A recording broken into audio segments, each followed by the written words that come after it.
नमस्कार, मैं नियाज खान और आप देख रहे हैं न्यूज एक्सप्रेस। राम मंदिर में दान पात्र में चोरी का मामला दिन पर दिन तूल पकड़ता जा रहा है और कई नए नए खुलासे हो रहे हैं।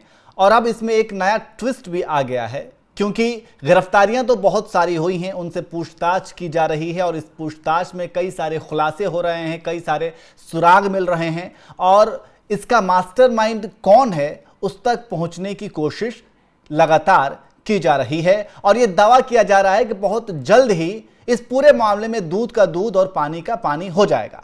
लेकिन इस बीच जो है अविनाश शुक्ला की गिरफ्तारी हुई थी इसी मामले में, और अब यह दावा किया जा रहा है कि अविनाश शुक्ला ने कुछ ऐसे नामों के खुलासे किए हैं, कुछ ऐसे बड़े मछलियों के बारे में बताया है और कुछ सुराग दिए हैं जिससे हड़कंप मचा हुआ है। और ये कहा जा रहा है कि बहुत सारी बड़ी मछलियां अब इसके गिरफ्त में आने वाली हैं और बहुत जल्द ही उनके नाम का खुलासा होने वाला है। तो इसी पर हम चर्चा करेंगे और हमारे साथ चर्चा करने के लिए हमारे वरिष्ठ सहयोगी पत्रकार पंकज प्रसून जी हमारे साथ जुड़े हुए हैं। पंकज जी, जिस तरीके से राम मंदिर में जो चोरी, दान पात्र में चोरी हुई है, इसका मामला जिस तरीके से तूल पकड़ रहा है और एक तरीके से कहा जा सकता है कि उन तमाम जो है राम भक्तों की आस्था को ठेस पहुंचाया गया है वहां पर चोरी करके। क्या लग रहा है कि अब तक क्या अपडेट है और जो अविनाश शुक्ला ने जो कुछ भी खुलासे किए हैं, किन नामों के खुलासे हो सकते हैं? नियाज, सबसे पहले बात तो ये कि बहुत तेजी से जांच हो रही है जी, क्योंकि जैसे ही चंदा चोरी का मामला सामने आया, सरकार ने तुरंत छापेमारी भी की, एसआईटी का गठन कर दिया। एसआईटी ने बनते ही सबसे पहले सभी कर्मचारियों से बात की, क्या होता था, कैसे जाते थे, कैसे आते थे, खास करके जहां पे ये चंदा की गिनती होती थी वहां किसको किसको जाना अलाउड था, कैसे वो बाहर लेके आते थे, सब कुछ जब जानकारी जुटा ली तो फिर कुछ लोगों को गिरफ्तार किया गया है। और अभी जो पूछताछ हुई है, एक एक करके सभी से पूछताछ करेंगे, पहले अलग अलग पूछताछ करेंगे और लगेगा कि कोई का बयान अलग है। मान लिया कि किसी मामले में नियाज और पंकज दोनों को पकड़ा गया और उस मामले में आप कुछ और बोल रहे हैं, मैं कुछ और बोल रहा हूं, फिर दोनों को सामने लाकर बैठा के पूछताछ की जाए कि बताओ तुम ऐसे बोल रहे थे, तुम ऐसे बोल रहे थे, सच्चाई क्या है जल्दी से बता दो। तो अभी जो ये जो अविनाश मिश्रा से बात हुई है, पुलिस का ऐसा दावा है कि इसने कुछ बड़े खुलासे किए हैं, इसने लगभग सब कुछ बता दिया, क्या होता था, कैसे होता था, सारा कुछ बता दिया। अब पुलिस इसके बयान के आधार पर बाकी आरोपियों से पूछताछ करेगी कि वो क्या बोलते हैं और जब वो अपना अपना बयान देंगे तब पुलिस को पता चलेगा कि कितना इसमें सच है। जैसे कुछ बातें सारे लोग कॉमन बोल रहे होंगे और कुछ बातों में अंतर आ रहा हो, तो अंतर आ रहा है तो क्यों आ रहा है, कैसे चोरी होती थी। जैसे अभी तो मीडिया के हवाले से बहुत सारी बातें चल रही है, लेकिन जब तक कुछ आधिकारिक नहीं आ जाता तब तक हम बोलेंगे नहीं। मीडिया तो चला रहा है कि पता नहीं कहां टंकी में बैठ के पैसे का बंटवारा करते थे, एक जगह मैंने मीडिया में देखा कि मोजे में पैसे छुपा कर ले जाता था। तो अब ये सब कुछ मीडिया में है, लेकिन आधिकारिक रूप से तो कुछ आया नहीं है। ठीक है, तो हम कैसे माने कि क्या छप रहा है, क्या है, कैसे, जब तक जैसे पुलिस ने भी, ये जो पुलिस का आ रहा है ये भी सूत्रों के हवाले से आ रहा है कि पुलिस सूत्रों का कहना है कि अविनाश मिश्रा ने बड़े खुलासे किए। अब पता है कल को जाके पुलिस कह दे कि नहीं नहीं ये गलत बात है जी, नहीं किए, तो क्या कर लेंगे? क्योंकि देखिए कई इसमें से कुछ बातें सही है और कुछ गलत है। जैसे चंदा चोरी हुआ है ये सही है, लेकिन कितनी तेजी से जो बात वायरल हुई थी कि सोने चांदी जो दान किए गए वो सब भी चोरी हो रहे थे, वो सारी बातें फर्जी निकली। जितना मेरा चांदी का ये पादुका के बारे में कहा गया, सोने का गदा, सब कुछ, मुकुट, हार, तमाम तरह की बातें कही कि सब कुछ चोरी तो बातें कही, लेकिन लेकिन ये सारी बातें गलत निकली कि नहीं। मेटल्स में कुछ चोरी नहीं हुआ है, जो भी चोरी हुआ है वो कैश वाला, जहां कैश से गिनती होती है वहां चोरी हुआ है। अब इस कैश की गिनती को अयोध्या के सांसद बता रहे हैं कि 200 करोड़ का है, अखिलेश बता रहे 400 करोड़ का है, पप्पू यादव बता रहे हजारों करोड़ का है, और फिर दिल्ली जाते जाते पता नहीं कितना पहुंच जाए। अगर वो कैश गिनने वाला मोजे में 1000 करोड़ रुपया कैसे लेके जाएगा?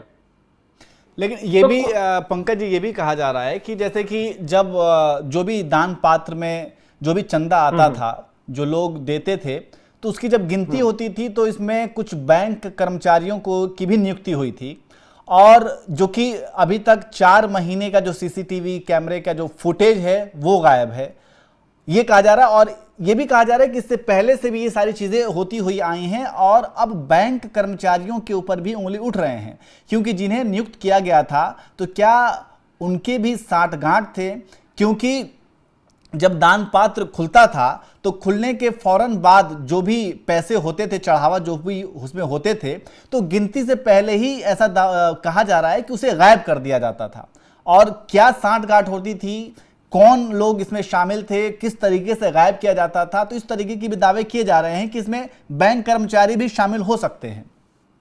देखिए, इसलिए मैं कह रहा हूं ना कि जब तक कुछ आधिकारिक नहीं आता ना, कई तरह की बातें हैं, और हम इधर उधर से सुनी बातों को लेकर अगर हम डिस्कस करेंगे तो ये तो उचित होगा नहीं। मुझे जहां तक जानकारी है कि सीसीटीवी फुटेज जो बताया जा रहा है कि पिछले 4 महीने का सीसीटीवी फुटेज गायब है, वो झूठ बात है।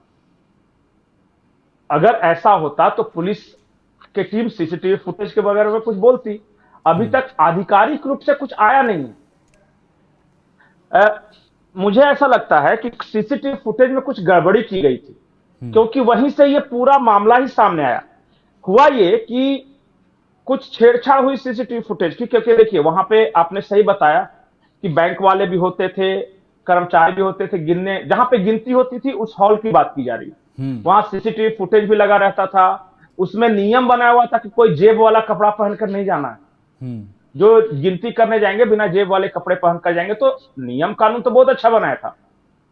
लेकिन इसके बावजूद हुआ, और हुआ ये कहा जा रहा है कि मोजे में छिपा कर ला रहे थे, तो बाद में वो जो बिना जेब वाले जो कपड़े पहनकर जाना था उसको कोई बढ़िया से जांच नहीं किया, तो लोग जेब वाले कपड़े भी पहनकर चले जाते थे।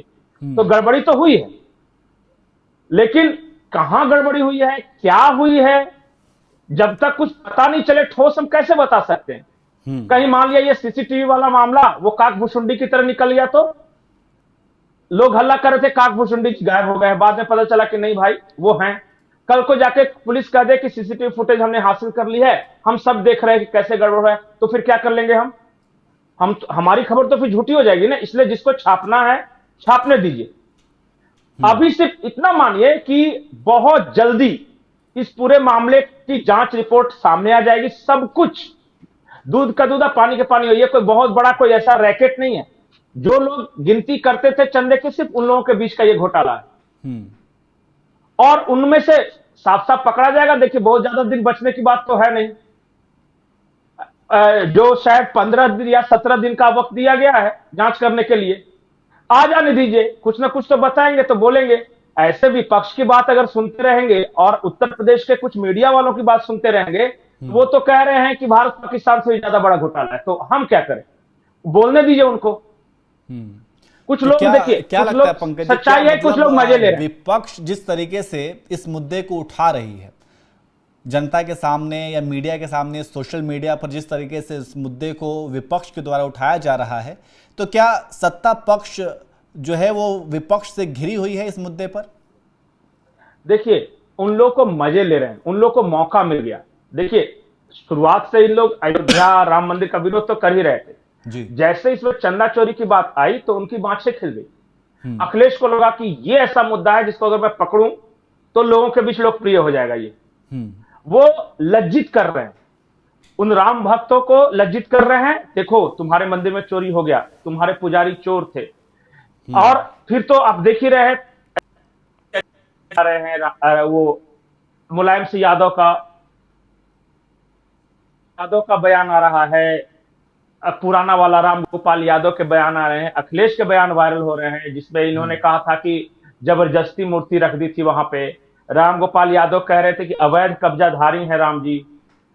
उसके बाद ये सारी बयान आ रहे हैं। तो मुझे ऐसा लगता है कि जैसे चंदा चोरी का मामला सामने आया, इनको सनातन को गाली देने का, राम जी को गाली देने का, इस सब का मौका मिल गया, और इन लोग खूब उछल उछल के गाली दे रहे हैं। लेकिन याद रखिए जनता सब देख रही है, समझ रही है।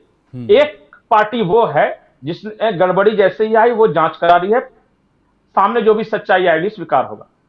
दूसरी पार्टी ये है जो खिल्ली उड़ा रहे हैं, वो खिल्ली उड़ाने वालों को भी जनता समझ रही है कि कौन मजाक उड़ा रहा है। जब हंस हंस के वो सब जो प्रेस कॉन्फ्रेंस में जो उल्टे सीधे बातें कर रहे थे ना, वो सब जान रहे। एक ने क्या कहा पता है?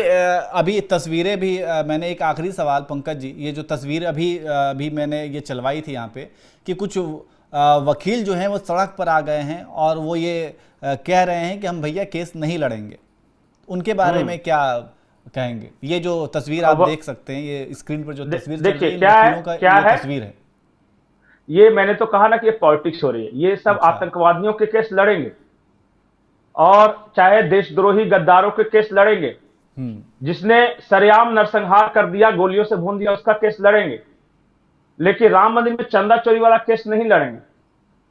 सब देखिए, सबको सब कुछ समझ रहा है कि कौन लोग हैं ये। बार काउंसिल को अधिकार है कि उसकी मर्जी वो लड़े या न लड़े, लेकिन कोई फर्क पड़ेगा तो है नहीं। अयोध्या बार काउंसिल के वकील नहीं लड़ेंगे तो दूसरे वकील लेके आके लड़ देंगे, दिल्ली से वकील बुला लेंगे, बगल वाले लखनऊ से बुला लेंगे। तो ये तो कुछ कर नहीं सकते। ये पॉलिटिक्स है, ये मतलब एक पोस्चरिंग है दिखाने के लिए। और जिसके पहल पे ये हुई है ना कि हम केस ही नहीं लड़ेंगे, देखिए सही या गलत अलग बात है, लेकिन केस ही नहीं लड़ेंगे ना, ठीक है अभी देखते जाइए, वक्त सबका आता है।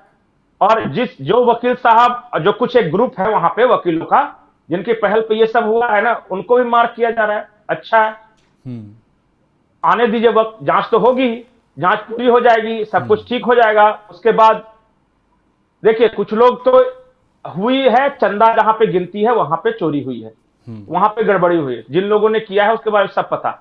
लेकिन इन लोगों को क्या चाहिए पता है? योगी जी का और मोदी जी का इस्तीफा। जैसे योगी जी मोदी जी रोज आके गिनती करवाते थे, करने के लिए क्या बोलिएगा? बहुत आदमी बहुत कुछ बोल रहा है अभी, तो इसलिए मैं कह रहा हूं ना कि ये लोग शर्मिंदा कर रहे हैं, इन लोग खिल्ली उड़ा रहे हैं।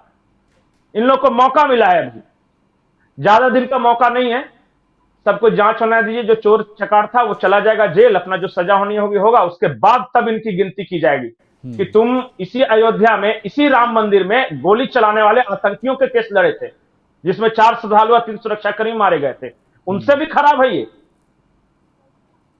पता चलेगा। ठीक है, बढ़िया है।